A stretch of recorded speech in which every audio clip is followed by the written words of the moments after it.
جو ہے وہ طریقے سے آپ اس کو یوز کیجیے. اور اس کے بعد پھر آپ جو ہے وہ میک شیور کریں کہ چیزیں بہت گھچ مچ یا آپس میں بہت جڑی ہوئی نہ ہوں, کیونکہ اسٹوڈنٹس کو اس سے سمجھنے میں یا نوٹس لینے میں مسئلہ آئے گا. تو ہم میک شیور کریں کہ مختلف اگر کانسیپٹس بتا رہے ہیں یا اس کے کمپوننٹس بتا رہے ہیں تو وہ سفیشینٹ اسپیس کے ساتھ موجود ہوں, تاکہ اسٹوڈنٹ اس کو مکس نہ کرے ان کانسیپٹس کو آپس میں, اور وہ کلیئرلی انڈرسٹینڈ کر لیں. اس کے بعد لاسٹ پوائنٹ ہے کہ آپ کلرڈ مارکرس یا چاکس یوز کریں. اس کے بعد چارٹس اینڈ پوسٹرز ہیں. چارٹس اینڈ پوسٹر بھی ایک لو کاسٹ اور ٹریڈیشنل انسٹرکشنل ایڈ ہے, جو کہ آپ بہت ڈفرینٹ طرح کے ٹاپکس کے لیے ملٹیپل طریقوں سے آپ استعمال کر سکتے ہیں. آپ انٹرنل اسٹرکچر کو بتانے کے لیے بھی, پروسیس کو بتانے کے لیے آپ استعمال کر سکتے ہیں. تو چارٹ سے بھی ویژولاائزیشن ہو جاتی ہے اس کانسیپٹ کی, اس سائیکل کی, اس پروسیس کی جو آ کے آپ بتانا چاہ رہے ہیں. تو اس کو جب آپ یوز کریں تو میک شیور کریں کہ کلرفل ہو, اس کا سائز اتنا ہو کہ جو بیک بینچرز ہیں یا اسٹوڈنٹس جو ڈفرینٹ جگہوں پہ کلاس میں بیٹھے ہوئے ہیں ان کو نظر آئے. اچھا, اس کے اندر پھر آپ میک شیور کریں کہ ویژولی جیسے گرافک آرگنائزر یا ڈائیگرام کی مدد سے چیزیں کلیئر ہوں, بہت زیادہ ٹیکسٹ نہ ہو اس کے اوپر. اور میک شیور کریں کہ کلرز جو ہیں وہ ایسے کنٹراسٹنگ کلر آپ یوز کریں کہ آپ جب ریفر کریں تو ان کو سمجھ آئے. مثال کے طور پہ اگر آپ لائٹ اورنج اور لائٹ پنک جو ہے وہ کلر استعمال کریں گے تو اسٹوڈنٹس کو مسئلہ ہوگا, ہر اسٹوڈنٹ جو ہے وہ اس کلر کو نہیں پہچان پائے گا. تو میک شیور کریں کہ ہم اس طرح کے شیڈز استعمال کریں چارٹ کے اندر کہ وہ ایک دوسرے سے فرق نظر آئیں اس ڈائیگرام کے یا اس پروسیس کے ڈفرینٹ حصے. اس کے بعد ماڈلس کی ہم بات کرتے ہیں, تو آپ ماڈلس کو ایک اچھا طریقہ ہو سکتا ہے 3 ڈائمینشنل وے سے آپ ایک پروسیس کو یا ایک کانسیپٹ کو آپ ایکسپلین کر سکتے ہیں. اس سے آپ جتنے بھی ایبسٹریکٹ کانسیپٹ ہوتے ہیں ان کو ٹینجیبل بنا سکتے ہیں. اور جیسے مثال کے طور پر سولر سسٹم ہو سکتا ہے, ہیومن ڈائجسٹو سسٹم ہو سکتا ہے. اس کے علاوہ جو ہے آپ کے پاس فوڈ چینز ہو سکتی ہیں, تو ان کو آپ بتانا چاہ رہے ہیں. تو پولوشن کے ڈفرینٹ کازز ہیں, آپ ان کو ماڈل کے ذریعے بتانا چاہ رہے ہیں. تو وہ یہ سب ڈفرینٹ طرح کے ٹاپکس کے لیے آپ یوز کر سکتے ہیں. یہ کلرفل بھی ہوتے ہیں اور 3 ڈائمینشنل تو زیادہ بہتر طور پہ ایکسپلین کر سکتے ہیں ایز کمپیئر ٹو چارٹس. لیکن اگین ڈپینڈ کرتا ہے کہ اس وقت آپ کے ریسورسز کیا ہیں, ٹاپک کی نیچر کیا ہے, آپ کے لرننگ آبجیکٹیوز کیا ہیں, تو کب آپ ماڈل یا چارٹس یوز کریں گے. یہ ڈیسیژن ایز اے ٹیچر میں نے اپنے آبجیکٹیوز کو دیکھ کے ڈیسائڈ کرنا ہوتا ہے. اس کے بعد ہمارے پاس آبجیکٹس ہیں, ریئل آبجیکٹس جن کو ریالیا بھی کہتے ہیں, اور اسپیسیمنس ہیں. تو یہ بھی مختلف طرح کے جو سائنس کے ٹاپکس ہیں ہمیں ان میں ہیلپ کر سکتے ہیں ان کو بہتر طور پہ ایکسپلین کرنے میں. جیسے اس جو ریالیا ہوتے ہیں اس کی مدد, اس کا فائدہ یہ ہوتا ہے, یا اسپیسیمنس کا فائدہ ہے کہ اسٹوڈنٹ ان کو کنکریٹ وے میں ان کانسیپٹس کو آبزرو کر سکے. جیسے مثال کے طور پہ ڈفرینٹ ٹائپ سوائل ہے, یا آپ کے پاس جو ہے راکس کی ڈفرینٹ ٹائپس ہیں, آپ نے وہ کرانی ہے, تو وہ آپ جب لے کے آئیں گے تو اسٹوڈنٹس کو ٹچ کریں گے, فیل کریں گے کہ اوکے یہ کانسیپٹ ایکچولی ایگزسٹ اس طریقے سے کرتا ہے, تو وہ بہتر طور پہ اس کو سمجھ پائیں گے اس کانسیپٹس کو.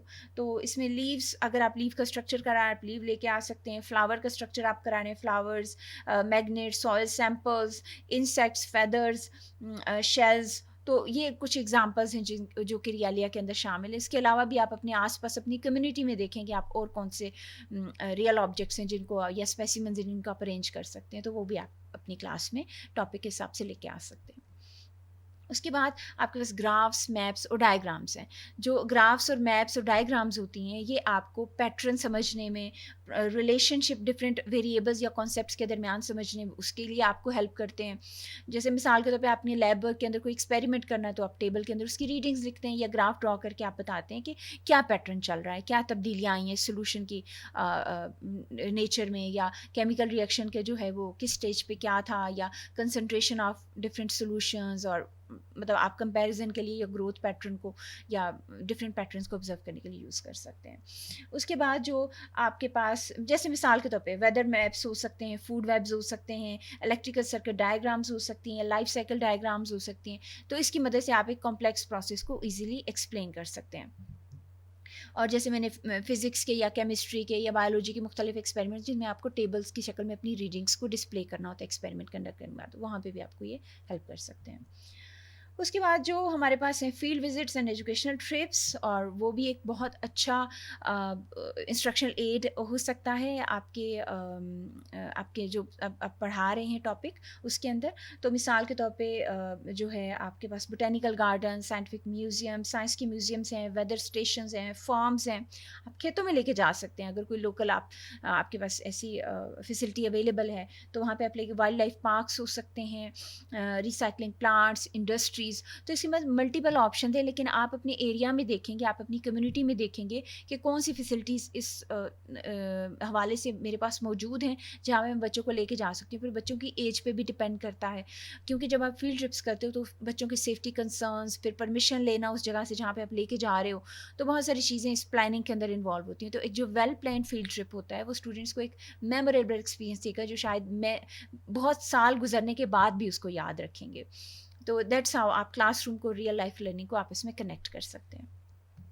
تو ناظرین, اب میرے پاس آپ کے لیے ایک ایکٹیویٹی ہے کہ آپ جنرل سائنس کا ایک ٹاپک سلیکٹ کیجیے اور اس میں بتائیے کہ آپ ٹریڈیشنل ایڈس میں سے اس ٹاپک کے لیے کون سے آپشنز آپ کے پاس موجود ہیں, آپ کس آپشن کو کی طرف جانا پسند کریں گے, یا کمبینیشن آف ان ٹریڈیشنل انسٹرکشنل ایڈس کو یوز کریں گے اور کیوں یوز کریں گے. تو ریزن بہت امپورٹنٹ ہے, آپ نے وہ لازمی لکھنی ہے.